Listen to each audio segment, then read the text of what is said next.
नमस्कार, मैं Sumant Kashyap grand astro vastu expert अपने यूट्यूब चैनल में आपका स्वागत करता हूं। आज का ये वीडियो एडवांस केपी एस्ट्रोलॉजी पे आधारित है और आज की जो हमारी टॉपिक है उसका नाम है ग्रहों का अच्छा या बुरा प्रभाव। मुझसे जब लोग कंसल्टेशन लेते हैं तो उसमें अधिकतर लोगों का ये प्रश्न होता है कि मेरी कुंडली में कौन सा ग्रह अच्छा है या कौन सा ग्रह खराब है, या फिर इसको ऐसे भी कह सकते हैं कि कौन सा ग्रह मेरी कुंडली में अच्छा रिजल्ट दे रहा है या बुरा रिजल्ट दे रहा है।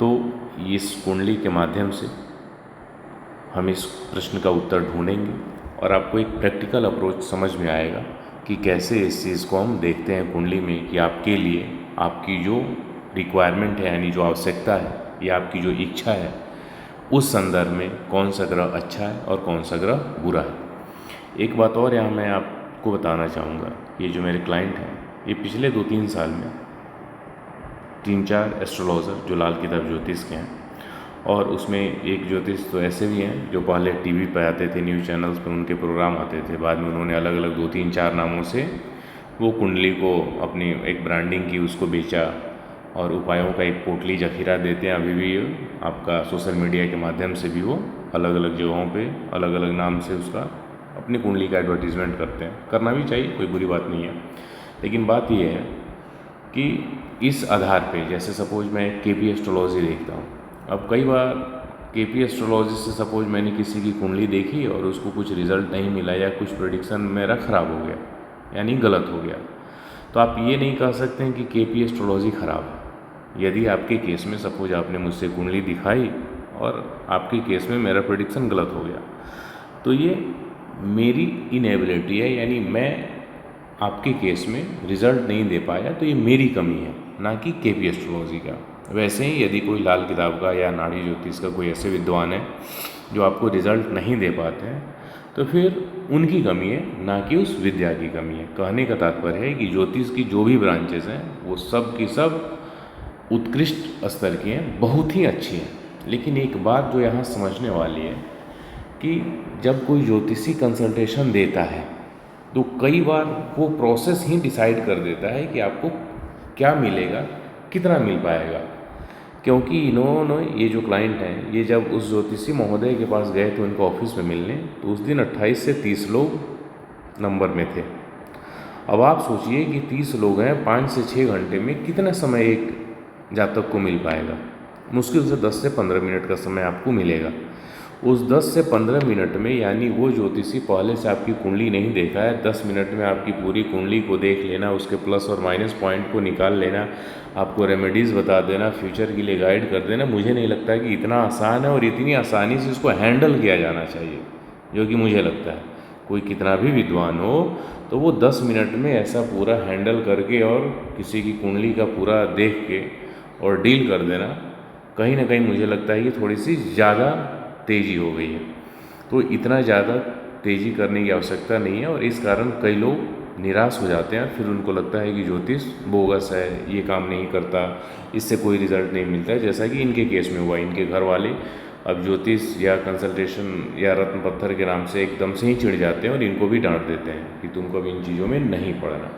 अब इनकी जब आप कुंडली देखेंगे, लग्न कुंडली, अब इस लग्न कुंडली के बेस पे कुछ भी आपको 10 मिनट में दोष निकालना हो तो आप कुछ भी बता सकते हो कि राहु है, ये खराब है, शुक्र खराब है, केतु खराब है, चंद्रमा खराब है, तो शनि की राशि में जो आपको मन करे जैसे करके कुछ भी खराब करके 10, 15, 20 उपायों का आप एक लिस्ट दे देते हैं जातक को कि जाओ इसको करते रहो।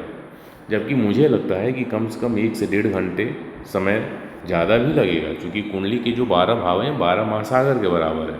लेकिन जो सामान्य लोगों के अपने प्रश्न आते हैं हेल्थ को लेके, प्रोफेशन को लेके, तो यानी उनकी जो कैरियर है उसको लेके, फाइनेंशियल ग्रोथ को लेके, तो इस स्थिति में आप 1-1.5 घंटे में काफ़ी चीज़ें आपको पता चल जाती हैं। कुंडली का प्लस पॉइंट, माइनस पॉइंट, ये सब पता चल जाता है। उसके बाद जब हम कंसल्टेशन दे रहे होते हैं तो नॉर्मली 30 मिनट से लेके 45 मिनट, 1 घंटे, कई बार सवा घंटे, 1.5 घंटे भी लग जाता है जातक के सभी प्रश्नों का उत्तर देना, उनको संतुष्ट करना। तो ये एक प्रोसेस होता है। जब हम कर्म करेंगे तो ही हम फल की चिंता करेंगे, यानी उम्मीद करेंगे। मैंने इतने स्तर से अपना कर्म किया, फिर मैं उम्मीद करूँगा कि मेरे क्लाइंट मुझसे संतुष्ट हों और उनको अच्छा रिजल्ट मिले। अब कर्म ही ना की जाए तो सिर्फ फल का चिंता मुझे लगता है कि बेमानी होगी। अब ये जब उन्होंने मुझसे कुंडली दिखाया तो इनका यही था क्वेश्चन जो मेजर क्वेश्चन था कि अब तक मेरा प्रोफेशन जो कैरियर है वो सेटल नहीं हो पाया है, इनकम का एक स्टेबल सोर्स नहीं है, मैं क्या करूं, और इसके कारण मैं काफ़ी परेशान हो चुका हूं। और अधिकतम जो ज्योतिषी जिन्होंने लाल किताब के हिसाब से बताई थी, अभी इनकी गुरु की दशा है, तो सबका ये कहना था कि गुरु आपका बहुत अच्छा है, बहुत अच्छा होगा, केतु भी आपका बहुत अच्छा है, बहुत ही अच्छी चीज़ें होंगी, बस आपका मंगल खराब है। कुछ के अनुसार शुक्र को भी उन्होंने खराब बोला था, किसी ने चंद्र को भी खराब बोला था। तो अभी हम इस पर नहीं जाते हैं कि किन्होंने किसको अच्छा बोला, किन्होंने किसको खराब बोला। हम केपी एस्ट्रोलॉजी के आधार पे कुंडली देखते हैं, तो केपी एस्ट्रोलॉजी के बेस पे हम जज करेंगे कि इनकी महादशा कैसी है और प्लैनेट्स कैसे हैं। आइए आगे बढ़ते हैं। एक छोटी सी जानकारी, मेरा व्हाट्सअप नंबर 99555792 है। आप किसी भी प्रकार की कुंडली consultation, gemstone consultation, vastu consultation या एस्ट्रोलॉजी और वास्तु के कोर्सेज़ के लिए मेरे इस व्हाट्सअप नंबर पर कॉन्टैक्ट कर सकते हैं। इस वीडियो के डिस्क्रिप्शन में मेरे फेसबुक, व्हाट्सएप और टेलीग्राम ग्रुप का लिंक है, आप चाहें तो वहाँ से ज्वाइन भी कर सकते हैं। आइए इस लग्न कुंडली में, यहाँ से इस लग्न वाले सेक्शन में, यहाँ से हम इनकी दशा देखते हैं। दशा कौन सी चल रही है? इनकी वर्तमान में दशा चल रही है गुरु की, 2014 से चालू हुआ है, 2030 तक रहेगा। और अंतरदशा की हम बात करें तो अंतरदशा भी चल रही है चंद्रमा की। जब इन्होंने मुझसे कुंडली कंसल्टेशन लिया तो गुरु में चंद्रमा, तो ये काफ़ी परेशान है गुरु की महादशा में। तो हमें ये देखना है कि क्या गुरु ग्रह वाकई इनके लिए शुभ फलदायक है। यहाँ फिर से मैं बता दे रहा हूँ कि यदि आप सिंह राशि का यानी अपने मित्र राशि का गुरु इस आधार पे आप डिसाइड करते हैं कि गुरु अच्छा है, तो फिर ये आप वैदिक के हिसाब से देख रहे होंगे, तो उसके अलग अलग रूल्स होते हैं, तो फिर उसकी आपकी देखने की जो प्रक्रिया होगी वो अलग हो सकती है। लाल किताब के आधार पर यदि आप देख के समझ रहे होंगे तो आपकी प्रक्रिया अलग होगी। लेकिन हम केपी के हिसाब से देखते हैं, तो केपी एस्ट्रोलॉजी में प्लैनेट, उसका नक्षत्र स्वामी और उसका उपनक्षत्र, इस आधार पे जब तक ये तीनों हम नहीं देखेंगे फिर हम नहीं कह सकते हैं कि गुरु अच्छा है या बुरा। यानी ये जो राशि यानी लग्न कुंडली के आधार पे यदि आप सिर्फ मुझसे पूछते हो कि ये गुरु अच्छा है या बुरा, तो मैं यहाँ आपको जवाब नहीं दे पाऊँगा। तो इसलिए आप आगे बढ़ते हैं। केपी वाले सेक्शन में हमें जाना है और यहाँ पे आना है नक्षत्र नाड़ी वाले सेक्शन में। यहाँ देखेंगे तो गुरु रिजल्ट दे रहा है 589 का, गुरु का नक्षत्र है चंद्रमा जो रिजल्ट दे रहा है 4 और 10 का, गुरु का उप नक्षत्र है मंगल जो रिजल्ट दे रहा है 3, 7 और 12 का। इनका प्रश्न था प्रोफेशन को लेके। प्रोफेशन में अप्स एंड डाउन्स आ रहा है, कोई भी इनकम का स्टेबल एक सोर्स जनरेट नहीं हुआ है। तो प्रोफेशन के लिए यानी 10th हाउस की जब हम बात करते हैं तो उसके लिए 5th, 8, 9 एंड 12 ये पूरे के पूरे प्रॉब्लमेटिक हाउसेस हैं। साथ ही साथ 4, 10, 3, 7 ये हाउसेस मैं इस गुरु से लिख रहा हूँ, गुरु में जो लिखा हुआ है यहाँ से, इसकी मैं बात करूँ तो ये हाउसेस प्रोफेशन के लिए पॉजिटिव होते हैं यानी अच्छा होता है। अब इसमें पॉजिटिव हाउसेस भी हैं और निगेटिव हाउसेस भी हैं, तो हमें ये देखना है कि दोनों में कौन सा ज़्यादा पावरफुल है। तो 5, 8, 9 प्लैनेट स्तर पे है तो ये कम पावरफुल होगा, 4 और 10 ज़्यादा पावरफुल होगा, 3, 7, 12 इससे ज़्यादा पावरफुल होगा। कहने का तात्पर्य है कि इसमें ये तीनों माइनस हैं लेकिन इनका स्ट्रेंथ कम है। इसका स्टार लेवल पे 4 और 10 ये प्लस में है यानी इसका स्ट्रेंथ ज़्यादा है। 3, 7, 12 में 3, 7 पॉजिटिव है और 12 नंबर जो है वो 5, 8, 9 के साथ आने के कारण निगेटिव होता है, अदरवाइज़ ये पॉजिटिव है। तो प्रोफेशन के लिए यानी 10th हाउस के संदर्भ में 3, 4, 7, 10 और जो 12 नंबर है वो कंडीशनल है यानी ये पॉजिटिव भी हो सकता है और निगेटिव भी। निगेटिव कब होगा? 5, 8, 9 के कारण। तो ये जो हाउसेज हैं ये स्टार स्तर और सबलॉर्ड स्तर पे हैं तो ये ज़्यादा पावरफुल हैं। 5, 8, 9 प्लैनेट स्तर पे है तो ये कम पावरफुल है, लेकिन ये प्रॉब्लम करेगा, प्रॉब्लम तो करेगा, लेकिन इसके कारण स्थिति सुधारी जा सकती है, अच्छा हो सकता है। अब बात ये आती है कि यदि ये जातक गुरु का रत्न पहन लेता है यानी पुखराज, येलो सफायर, तो इस स्थिति में क्या होगा? कोई भी रत्न हम किसी भी ग्रह के प्रभाव को बढ़ाने के लिए पहनते हैं, अर्थात यदि आपने गुरु का रत्न पहना और गुरु आपकी कुंडली में अच्छा रिजल्ट दे रहा है, तो उस रत्न पहनने के बाद वो रिज़ल्ट अच्छा मिलने लगेगा। और यदि गुरु आपकी कुंडली में ख़राब रिज़ल्ट दे रहा है, यानी आपकी जो रिक्वायरमेंट है उसका उल्टा रिज़ल्ट दे रहा है, तो आपको ख़राब रिज़ल्ट मिलने लगेगा। रत्न पहनने के बाद ऐसा भी होता है कि वो प्लेनेट आपकी कुंडली में अच्छा दिख रहा है, लेकिन जैसे ही आपने रत्न पहना तो आपको सूट नहीं किया, यानी आपको अच्छे रिज़ल्ट नहीं मिले। इसके पीछे रीज़न ये भी होता है कि वो स्टोन की एनर्जी निगेटिव हो, या फिर वो स्टोन आपकी बॉडी से आपकी एनर्जी को अलाइन नहीं कर पा रहा हो, यानी उसके लिए सूटेबल नहीं हो रहा हो। इन्होंने गुरु का रत्न पुखराज पहना था और पुखराज पहनने के बाद से चीज़ें और ज़्यादा ख़राब हो गई थी, यानी चीज़ें और ज़्यादा प्रॉब्लमेटिक हो गई थी। लगातार प्रॉब्लम पे प्रॉब्लम, टेंशन पर टेंशन होता जा रहा था। तो मैंने ये बोला कि आपको पुखराज निकाल देना है। साथ ही साथ ये जो गुरु की दशा है, ये गुरु की दशा अप्स एंड डाउन्स को लिए रहेगी, लेकिन डाउन्स वाली स्थिति यानी 5, 8, 9 वाली स्थिति कमज़ोर है, तो समस्याएं थोड़ी कम दिख रही हैं और ये पॉजिटिव फैक्टर थोड़े ज़्यादा दिख रहे हैं। तो अब इनका ये है कि काम इनके पास होता है लेकिन स्टेबल नहीं है। मतलब ऐसा नहीं है कि ये बेरोजगार बैठे हैं, कुछ ना कुछ कर रहे हैं, लेकिन स्टेबिलिटी के साथ नहीं है। जैसे आज ये काम है, कल दूसरा काम है, परसों तीसरा काम है। तो काम में स्टेबिलिटी के बारे में जानना है। तो इस स्थिति में हमें देखना पड़ेगा 10th कस्पल सबलॉर्ड, 10th भाव का कस्पल सबलॉर्ड है राहु। ये आपके प्रोफेशन के बारे में बताएगा कि प्रोफेशन कैसा रहेगा। साथ ही सेकंड से भी देख सकते हैं धन वाला, जो कि है चंद्रमा।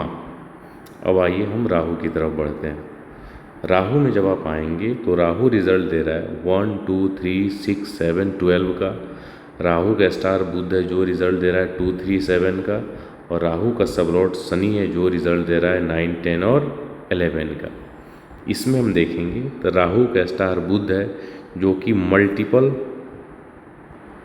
प्रोफेशन को बताता है, यानी एक साथ ये जातक एक से अधिक काम को करेगा या कर सकता है। अभी गुरु की जो महादशा है, गुरु भी मल्टीप्लिसिटी को बताता है। साथ ही साथ बुध में जब देखेंगे तो बुध में 2, 3, 6, 7, ये 2, 3, 7, 10, 11 ये पूरे के पूरे अच्छे हाउसेस हैं। लेकिन 9 नंबर ये जो है प्रोफेशन में यानी 10th हाउस में प्रॉब्लम का कारक है, चेंज का कारक है। यानी प्रॉमिस ऑफ इवेंट जो राहु है यहाँ भी चेंज है और मल्टीपल काम है। साथ ही साथ डिपेंड ये करता है कि आप काम क्या कर रहे हैं, आपको काम क्या करना चाहिए। क्योंकि जब तक आप अपनी कुंडली के अनुसार अपने स्ट्रेंथ वाले सेक्टर पे फोकस नहीं करेंगे तो भी प्रॉब्लम आना है। अब इनके 10th कस्पल सबलॉर्ड को देखेंगे यानी राहु को, तो ये 2, 6, 10, 11 जॉब को भी बता रहा है, 2, 3, 7, 11 बिजनेस को भी बता रहा है। लेकिन ये रिज़ल्ट कब आपको मिलेगा, जब दशाएं फेवरेबल हों। तो आप दशा को देखिए जो कि है गुरु। इस गुरु में ना 2 है, ना 6 है, ना 11 है। बिजनेस की हम बात करें तो ना 2 है ना 11 है, 7 नंबर तो है जो कि डायरेक्ट बिजनेस की बात होती है। तो 7 नंबर है लेकिन 2 और 11 नहीं है। साथ ही साथ प्रॉब्लम क्रिएट करने वाले हाउसेस 5, 8, 9 और 12 मौजूद हैं। तो इन्हें क्या करना चाहिए, इन्हें मल्टीपल काम करना चाहिए, एक से अधिक काम पे फोकस करना चाहिए। इसके साथ साथ 4, 5, 8, 9 एजुकेशन रिलेटेड काम करना चाहिए।